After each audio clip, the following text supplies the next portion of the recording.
A burger. $1. And it is quietly tearing Malaysia apart. Not with violence. Not with politics.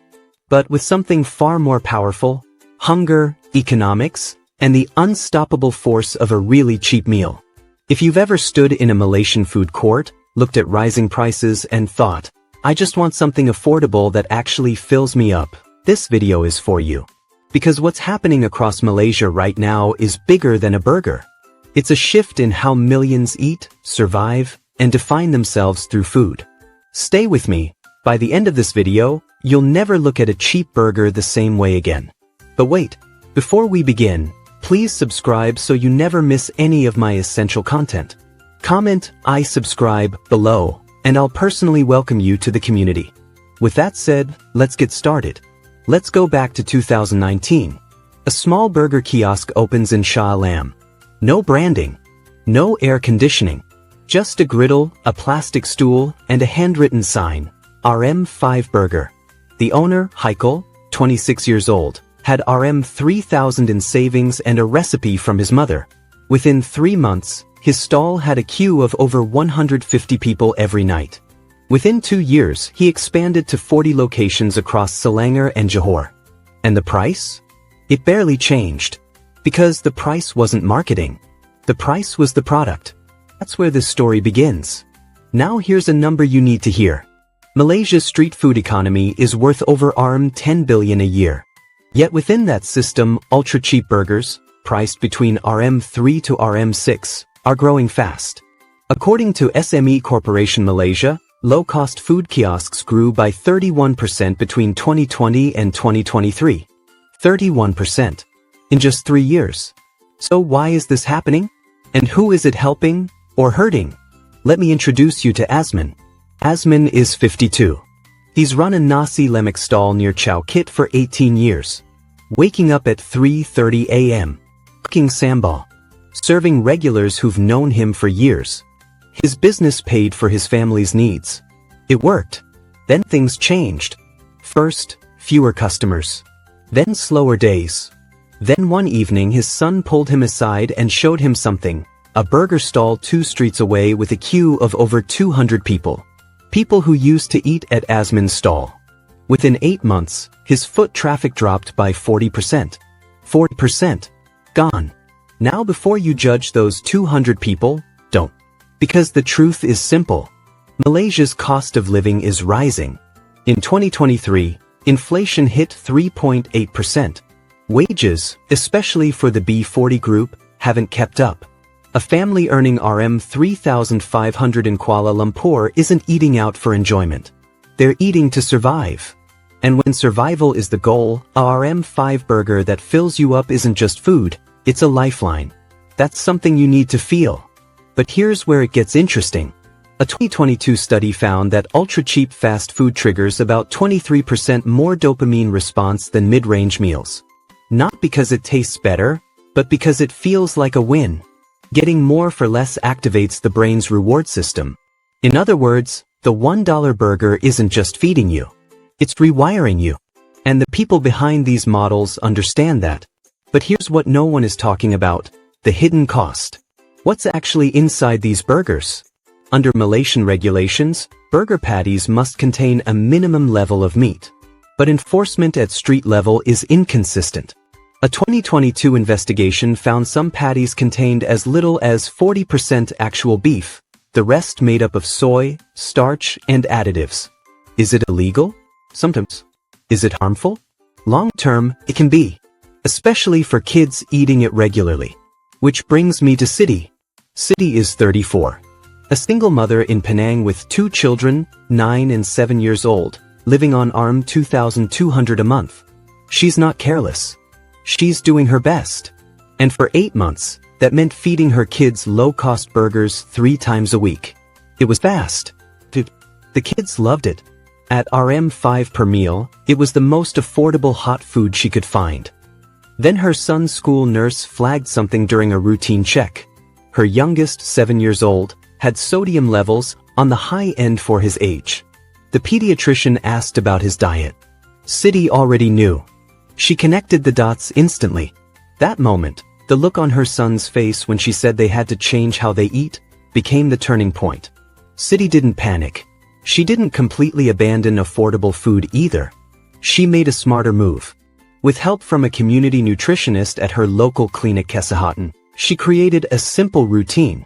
2 days of affordable street food, including the occasional burger, and the rest of the week, basic home-cooked meals. Rice, eggs, frozen vegetables, tinned sardines. Practical. Sustainable. Within budget. She found balance. But not every family gets that guidance.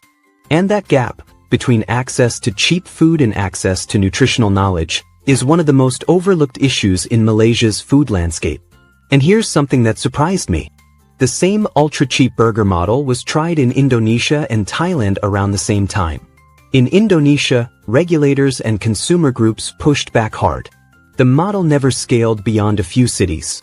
In Thailand, it simply didn't stick. Strong cultural attachment to traditional dishes like pad kra pao and boat noodles kept people from switching, even at similar prices. So why did Malaysia embrace it? Food experts point to 3 key reasons. First, Malaysia's younger generation has a hybrid food identity. Eating nasi lemak and fast food in the same week feels completely normal. Second, Malaysia's food ecosystem, night markets, mamak stalls, 24-hour eating culture, made it easy for cheap burger kiosks to fit in without changing routines, just lowering prices. And third, economic pressure. Cities like Kuala Lumpur rank among the most expensive in Southeast Asia relative to wages. When budgets are tight, price wins. Now here's the bigger question. What happens when food becomes purely transactional? Because Malaysian food has never just been about eating. It's identity, community, memory. The roti canai uncle who knows your order. The sendal vendor who's served you since childhood. The hawker stall passed down through generations. That's not just food. That's culture. And it's fading. Between 2019 and 2024, Kuala Lumpur saw an estimated 18% drop in registered hawker stalls. Some of that was COVID. But the decline hasn't stopped. Hawkers say they can't compete on price, can't find successors, and are being pushed out by rising rents. A culture built over generations is eroding in less than a decade. But this isn't just a story of decline. There are signs of resistance. In Selangor and Johor, small revival programs are emerging. Since 2023, initiatives have helped subsidize rent for traditional hawkers, provide training, and promote them online. Early results show a 12% increase in foot traffic. It's not a revolution, but it's a start. And some hawkers are adapting. Take Azman, the nasi lemak seller from Chow Kit who lost 40% of his customers. Instead of giving up, he studied the burger stalls. Watched the queues. Learned the demand. Then he did something difficult. He adapted. He added a simple RM4 burger to his menu. No gimmicks. Just quality. He used his sambal as the sauce. Wrapped it in banana leaf. Called it Burger Kampung Azman. Within 3 months, 30% of his customers were ordering it. He didn't replace his identity. He expanded it. His income recovered, not fully, but enough to survive. That story matters. Because it proves this isn't a choice between cheap food and dying culture. There's a third path, adaptation. But here's the reality. A food economist from University Putra Malaysia put it plainly in 2023. Malaysia is at a critical turning point. The decisions made in the next decade will decide whether its street food remains a living culture or becomes a museum piece. A museum piece. Think about that.